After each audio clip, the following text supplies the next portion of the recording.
Chicos, bienvenidos a esta nueva microclase del curso de Globalización y Realidad Nacional, la microclase número 6. Hoy día vamos a trabajar el tema de fundamentalismo islámico, pero inicialmente trataremos de dar una definición de lo que es fundamentalismo, el cual es usado en varios contextos y describe una estricta observancia o respeto a un conjunto de principios o creencias.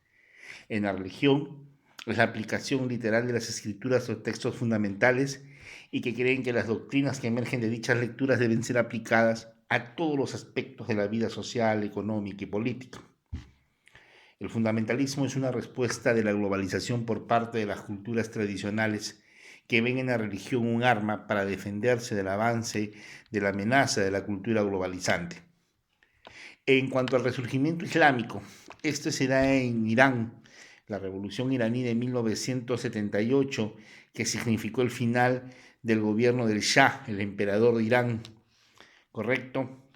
Y la instauración en aquel país de un movimiento político de tendencia chiita. Los chiitas son una rama del Islam, se consideran como la minoría, la mayoría son los sunitas. Sin embargo, estos chiitas, si bien son la minoría dentro del mundo islámico, sí tienen una importante presencia en muchos países, son los más radicales, los menos tolerantes. Ellos son los que se consideran a sí mismos los escogidos para defender el Corán, para luchar por el camino de Dios, contra los no creyentes, contra los que introducen la corrupción dentro de la comunidad musulmana.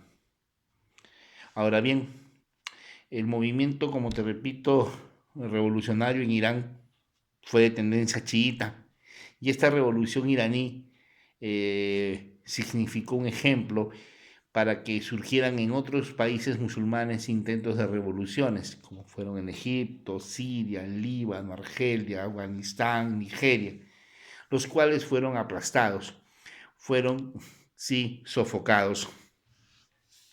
Ahora bien, pero remontémonos un poco hacia el pasado, hacia el siglo XVIII, inicios del siglo XIX, cuando se da la expansión del mundo occidental, del mundo capitalista, ¿sí? En aquel momento, ¿sí? En aquel momento los pueblos de Occidente, las grandes potencias coloniales europeas, van a conquistar una gran cantidad de territorios que antes habían pertenecido a los musulmanes, tanto en África como en Asia. La incapacidad islámica para poder hacer frente a esta expansión occidental en el siglo XIX provocó el surgimiento de movimientos musulmanes que exigían reformas para darle nuevamente fuerza al Islam y combatir, ¿sí?, a estos europeos que habían penetrado en sus dominios. Estas ideas de que usar el Islam como un arma sería la mejor manera de defenderse de la agresión de Occidente fue retomada un siglo después por el Ayatollah Khomeini. Ayatollah quiere decir líder religioso iraní, ¿sí? El Ayatollah Ruhollah Khomeini, quien va a encabezar este movimiento islámico en Irán, ¿sí?, de tendencia, como te dije, chiita. Ahora bien, bajo la ley islámica, sí, que implantó el Ayatollah Khomeini, Irán se convirtió en una teocracia, un gobierno teocrático, es decir, muchachos, un gobierno dirigido por la religión, un gobierno en el cual la religión marcaba todos los aspectos de la vida política, económica, social, cultural del país. Ahora bien, el movimiento revolucionario iraní se va a dividir en tres facciones. No olvidar eso, los radicales, quienes pretendían continuar con la revolución profundizándola, los conservadores que decían que ya se había avanzado suficiente y que había que detenerla ahí, y los pragmáticos o reformistas que decían que era necesario aplicar algunas reformas para que Irán se pueda abrir al mundo.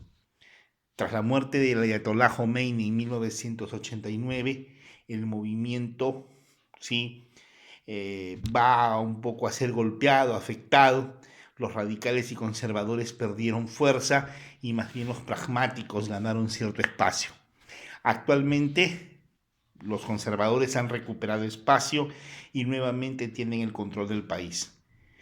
Irán, si bien es cierto, sigue siendo un país teocrático y conservador, ha logrado algunos avances, ¿sí? En combatir la pobreza, en mejorar las condiciones de vida de la población, pero limitando muchísimo los derechos de las mujeres, así como de las minorías, como por ejemplo los homosexuales, que terminan siendo ejecutados, castigados con la pena de muerte por solo hecho de ser homosexuales.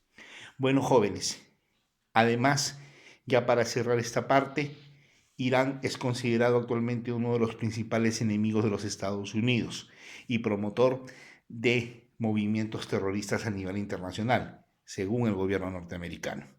Lo dejamos aquí y nos encontramos nuevamente muy pronto. Te espero, ya sabes, por las clases presenciales en la Academia ABC. Nos estamos viendo.